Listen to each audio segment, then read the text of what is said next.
What's up, you guys? Welcome back to this week's Manga Sutra Manga review, and in today's video, we're going to be talking about a psychological seinen romance called Shounen no Abyss. Now, the manga starts off with this dramatic panel that takes place during a storm, and we see this bridge, and there's this woman with dark hair and this young man with white hair, and the woman is saying to the young man, "I am glad that you'll die with me, Reiji." And then we get this transition to this young man in the middle of class watching a video of these J-pop idols before being called up to counseling by this teacher, Miss Shiba. So Miss Shiba is telling Reiji that, hey, you're getting good marks, you're getting good grades. You can go to, K University or whatever school you really set your mind on. And Reiji just kind of shuts that down, and he's just like, nah, I can't really leave town. I have to stay, I have to work. And the teacher is noting that he lives with his mom. He has a brother and he has a grandmother, all staying under the same roof. And Reiji reiterates that his mom is a nurse, his brother is a shut-in, and his grandmother has dementia. So he can't really leave town. He can't really go out to university and leave his mom to be kind of juggling all of this stuff on her own. On the way back home, we see that he's listening to the same J-pop band that he was listening to while he was in class, and we figure out that their name is Acrylic. Now, he's on this bus, he just has his earphone buds in, and this is where his childhood friend Ochako pops in. And we see that Ochako is the one that got him into Acrylic, right? And that Ochako is a big fan of that band, and she's also a big fan of their lead singer, Nagi Aoi. Now, take note of the name Nagi Aoi because this is going to be important later on. Now, we learn more about Chako. We know that she wants to go to Tokyo. She dislikes being in the town and she considers it the boonies. We also know that she hates herself. She doesn't like her body. She considers herself too small, too short, too fat, nerdy, and ugly. And I don't get it because it's like, Chako, you're thick, you're petite, you're cute. Being nerdy is not anything bad, all right? You have these hot women trying to pretend to be nerds now. Like, now being nerd is cool. Back then when you was a nerd, you was picked on because you played with Yu-Gi-Oh and you played Pokemon and all of this other stuff. And you spent too much time playing video games. You didn't go out. Now you have everybody trying to do the exact opposite. So, Chaco, I think you're on the right side of society. Like, I just kind of don't like that. Somebody that can't see their own beauty and their own strengths, their own actual traits that make them attractive, that make them amazing. It just sucks because they put down these same strengths as if they're weaknesses. And Chaco is, in my opinion, a really attractive young woman. And she's one of my favorite characters in this manga. Um, we also see like she is asking Reiji if he wants to go to Tokyo. What does he have planned? And Reiji's just like, I'm not going anywhere. I think I'll just stay here.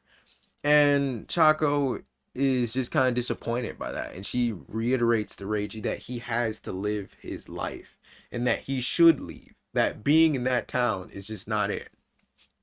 Two tourists ask her about this place called Lover's Abyss, and we find out that Lover's Abyss is a setting or a place from a book by this Arthur Kosaku Esamori, and he wrote this book called Spring's Coffin. Now, Lover's Abyss is this place where this couple commits a double suicide, pretty much. And Ochako, I keep calling her Ochako, but her name is Chako. Chako is a big fan of Kosaku Esamori, and she likes his books. This is also something that is very important later on in this video and later on in this manga. Um, Chako thinks that it's actually really good if the town is considered or, rebranded for the suicides that take place there. And Reiji's just like, that's kind of weird. And then she's just like, nah, I don't think it's weird. I'd rather us be known for that than be known for nothing. And Ochako is like, I'd rather we be known for that than just complete apathy. And that's a theme that I get coming from this manga in general, the sense of apathy. But I'm gonna save that for later as well. Reiji gets a text from somebody called Minagishi, right? Now, Reiji, he goes to buy cigarettes from him, and we see that Minagishi is just pretty much this a-hole, right? He's this jerkwad, he's chilling with these other people, and then he just pretty much treats Reiji like trash.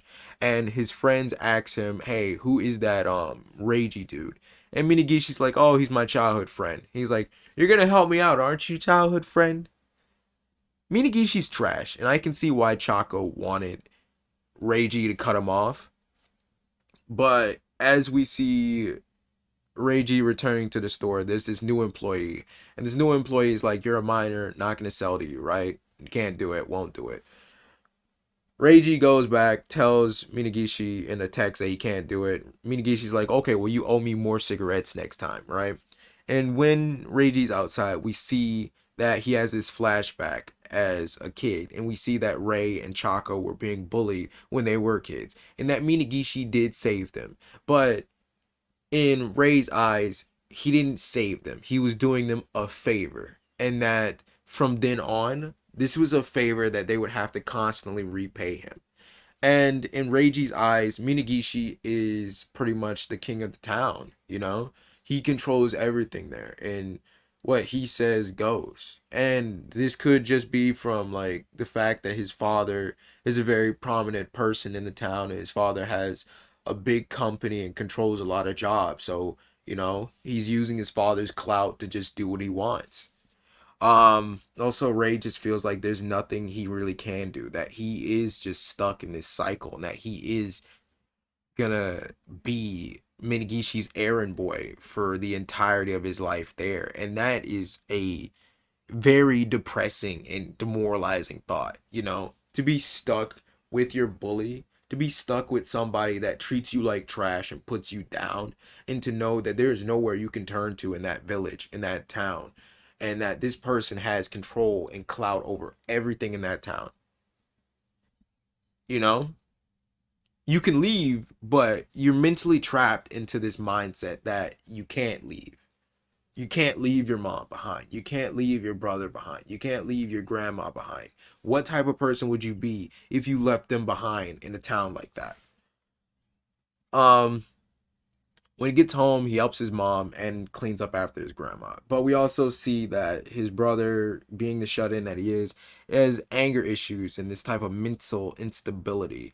And his mom is trying to placate his brother and tells Reiji to go get him some fried chicken so he can calm down.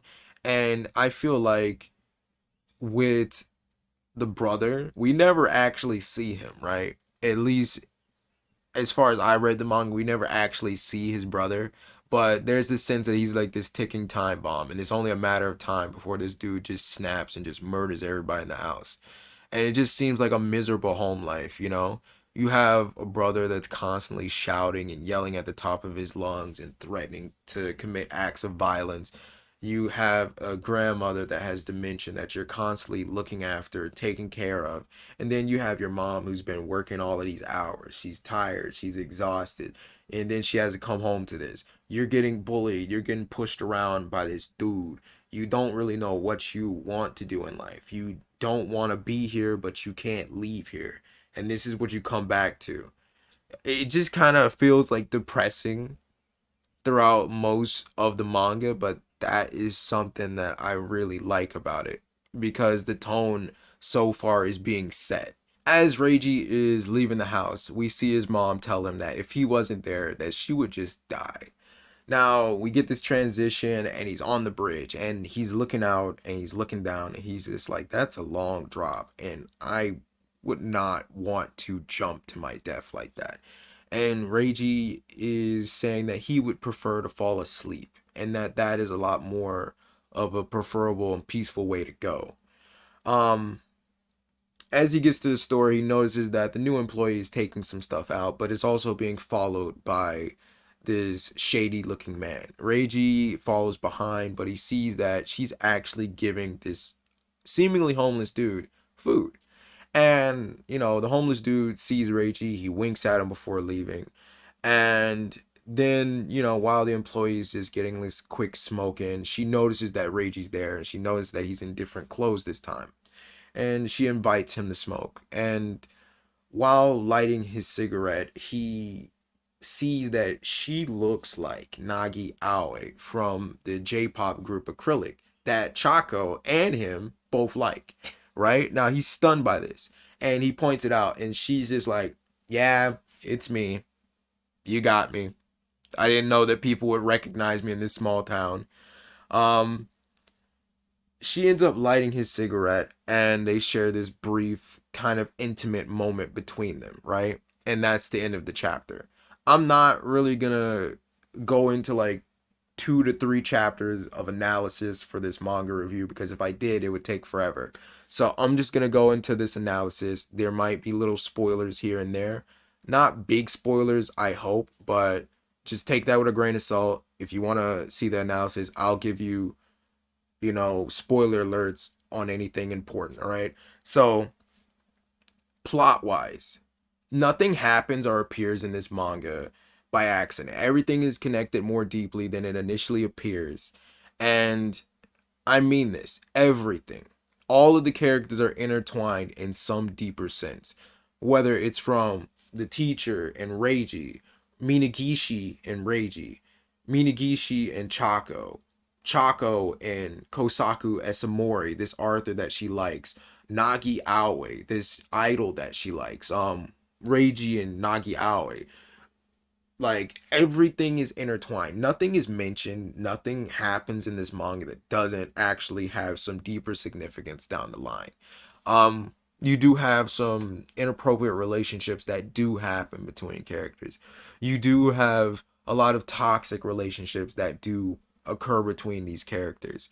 And it is interesting because it shapes and it changes Reiji's perspective on life, his perspective on the town in general. There's this recurring feeling of being trapped or feeling trapped. And we see this with multiple characters. We see Chaco feeling trapped, being in the boonies, and she wants to go to Tokyo. We see this later on down the line where she has this deeper evolving conflict with her parents' expectations of her and wanting her to stay in the town, with her wanting to leave the town.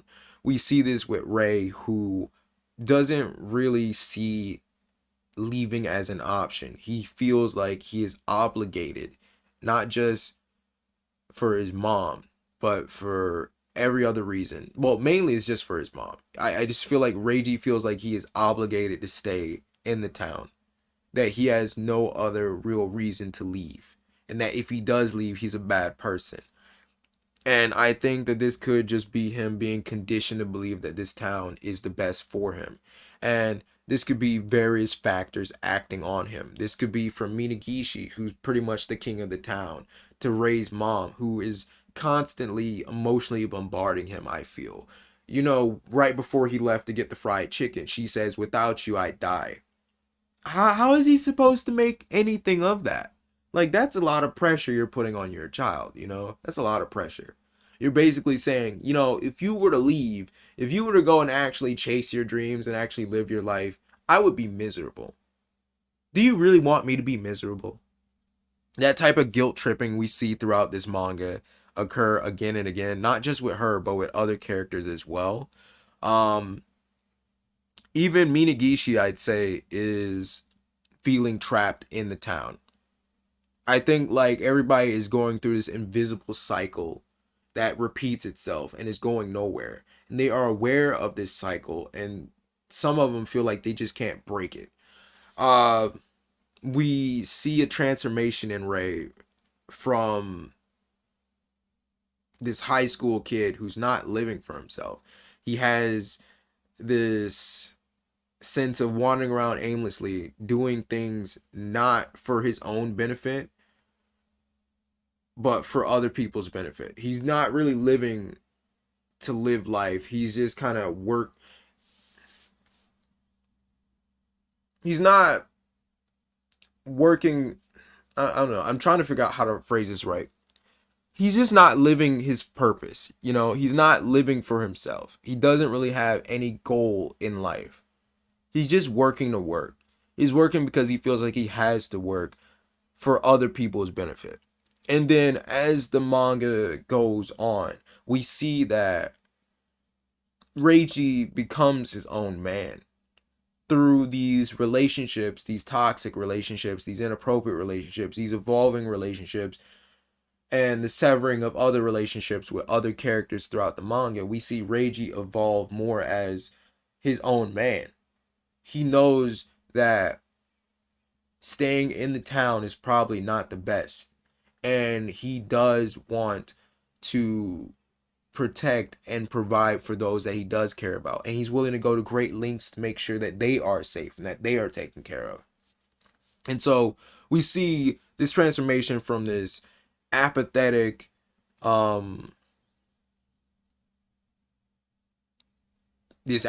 sightless high schooler to this assertive young man who knows what he is and what he isn't going to stand for. He knows that he's willing to do whatever it takes to get where he needs to be. Consequences be damned, all right? He stands up for himself more. We see this growing conflict between him and other characters like Minagishi, right? There's going to be a growing conflict between him and him, right? One thing I do like about this manga as well is that we have these plot twists. We have these situations that we never thought would happen. Relationships and connections that we never would see between characters, that we never would have thought occurred between characters. There are moments in the manga where you're looking at these relationships or these connections between the characters and Rey, and you're just like, no, please don't let it go that way. And it happily and luckily doesn't go that way, but it is implied to be very wrong. All right, let me just say this manga is really good. Plot wise, it's good. There's a lot of plot twists. A lot of the characters are damaged and broken and flawed in their own ways, and a good bit of them are toxic, but their toxicity is coming from their own experiences. And so some of these characters you can't fully hate. You can't fully or truly hate. And some of the characters you thought you really liked and you really loved, or at least you could relate to, they turn out to be really, really toxic people later on. And that's what I like about this manga. It has this shifting whole perspective and this whole shifting narrative. You don't really know who's who anymore at any point. Another theme that we see in this manga is this idea of going out and truly living your life, actually making that big step, that first big step into the unknown. And that means being uncomfortable. That means walking away from everything that you are familiar and used to. And we see the opposite of that in this manga as well, not taking that jump and staying where everything is familiar. And we see that leads to complacency, that leads to apathy, that leads to depression. And this is symbolized as the town itself. And we also see these examples with Rey's mom. She's stuck in this cycle where she has to take care of her shut-in son and her mother, and is relying on Reiji for help. And we see later on in the manga that she does things that she doesn't necessarily has to do, but she's doing it just because that is what she's used to. That is the pattern of her life that she has grown accustomed to, and she doesn't seek to break out of it. We see later on in the manga that when presented with an opportunity to leave town, when presented with the idea of leaving town, Rey's mom doesn't like that. She considers the town her safe haven. She considers herself the town. And the idea of leaving insults her. So we see this type of mentality of staying where everything is familiar, staying where everything is comfortable and safe to you. And that's not healthy. But we also see people like Chaco, Rey, Esamori. These people want to go and live life. At least Chaco and Esamori. Rey is kind of on the fence. Rey, he's whatever, you know. I'm gonna say this about Reiji. He's whatever. The dude will probably go and live his life, but at the same time, he doesn't really have that drive to do it. You know, if Chaka wants him to live his life, he'll live his life. If Esamori wants him to live his life, he'll live his life. He'll do it, but he's not necessarily doing it for himself, you know? And that's one thing I really don't like about Reiji still so far. He's not really fully in the camp of living life just to live life. He's living life because he wants those close to him to live their lives. And that's it. Chaco is an amazing character because she is the positivity. She is the optimism. She is the one fighting against the grain. She is the one that is trying to go out there and chase her purpose. And Kosaku Esamori, who is going to be a very important character throughout this manga after this chapter and, you know, the next few chapters. Esamori represents somebody that used to be in the town but went out into the world and lived his life, lived his purpose. And now he's come back into the town to shift the paradigm, to shift the whole structure of the town, to literally upheave everything and just create chaos and make people live their lives, make people chase after their actual dreams, their actual purposes. So, Chaco and Esamori, two peas in a pod. Rey, man, Rey's like his mom. All right, I think Rey really just takes a lot of his characteristics and his outlooks on life from his mom, and I think that's more so to do with conditioning. You know, that's more so to do with conditioning than anything else. His mom feels like the town is her safe haven. It is everything. She has created and ingrained this whole dependency on Reiji and has made it so Reiji feels bad if he leaves without it. Reiji would feel terrible if he does not help her out in some way. And I think some people just don't want to be helped. The manga's narrative style as well is unique. There are points later on in the manga, it doesn't show in chapter 1, but there are points later on in the manga where a lot of these characters that Reiji interacts with have these moments where they are venting and they are literally spewing out their raw, unfiltered thoughts in these monologues and these one-sided conversations, basically talking about and revealing fears and insecurities and doubts, unfulfilled dreams and desires that they have, right? And I love this because it gives us a deeper inside look at these characters. It gives us exposition on these characters. It gives us a chance to see things from their perspective. And in Shounen no Abyss, it is very drama filled. You have a lot of situations that seem like they could be on Jerry Springer or something, but it doesn't have that Jerry Springer vibe to it. Everything just feels very raw, very gritty, very dark. Moving on to art style. The art style is very cinematic and it captures a lot of the characters' emotions and the tones of the environment. Mainly, the town itself is portrayed in these two contrasting ways. Later on in the manga, we see these flashbacks, and sometimes in the manga, we see these good moments with these characters, and the town looks like this scenic, quiet place, but somewhere you can have fun.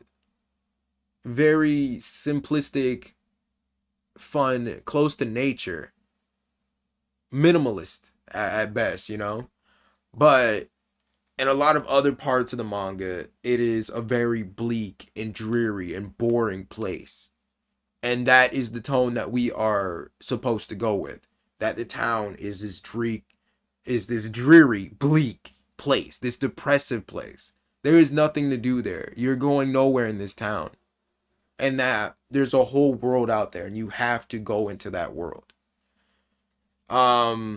Another thing that we see is this visual evolution of Rey. We see Rey go from this bright, expressioned, and happy high schooler, at the start of the manga where he is listening to, acrylic in the middle of class and talking to his counselor, to being this more worn down, distant, aloof, and apathetic young man, from dealing with all these draining and toxic relationships, trying to navigate all of this and try to find his own purpose. And we see this, we just see his facial expression become more distant. His interactions with people is different. um we also see stark contrast from past to present characters, and this is where I'm just gonna give a little slight spoiler. Rei's mom and Kosaku Esamori, right? We see flashbacks of these two. We see flashbacks of other characters. And we see Rei's mom used to be this bright, happy, vibrant, outgoing, extroverted young woman. And, Esamori is like this shy, timid dude as a kid, as a student and stuff. And their relationship was cute. But then you see Rei's mom now, and she is distant. She's depressive. She is literally just apathetic. Like, she's just this very gloomy looking woman. It seems like it seems like she hates life, right? Seems like she just hates life. She's not like very aggressive about it or very like direct about this. It seems like it's just a passive aggressiveness on her own life.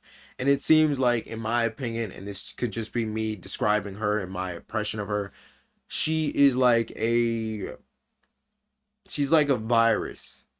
She is touching and destroying everything that is around her. And or not even like a virus, like a parasite. She is latching herself onto these people, and she is just draining them. And even if it hurts them and harms them, as long as it keeps her alive, as long as it sustains her, she doesn't care. Um, but that's all I would say about this. All right. I would recommend Shonen no Abyss. I am, doing something different with my videos. I am, having an outline written down to organize my thoughts more coherently, and also so I don't miss any crucial points that I want to talk about in these videos, right? So hopefully you guys enjoy this new format of, having an outline to help focus my thoughts and nail all of my points that I need to talk about. If you want to show support to the channel, please like the video. That literally is not that much time it takes, literally less than a second. Comment what you like about Shonen no Abyss if you've read it. If you haven't read it, then I recommend that you should. Watch the rest of my playlist of my Manga Sutra Manga reviews, and subscribe. That is a lot of support to the channel. It motivates me to keep making these Manga Sutra Manga reviews. And, if you want to go the extra mile and you really, really, really, really, really fuck with me and you fuck with my content, become a member. It's only 99 cents a month, costs you nothing. And, yeah, I would appreciate it. Hopefully you have a nice day. This is an amazing manga. Bye.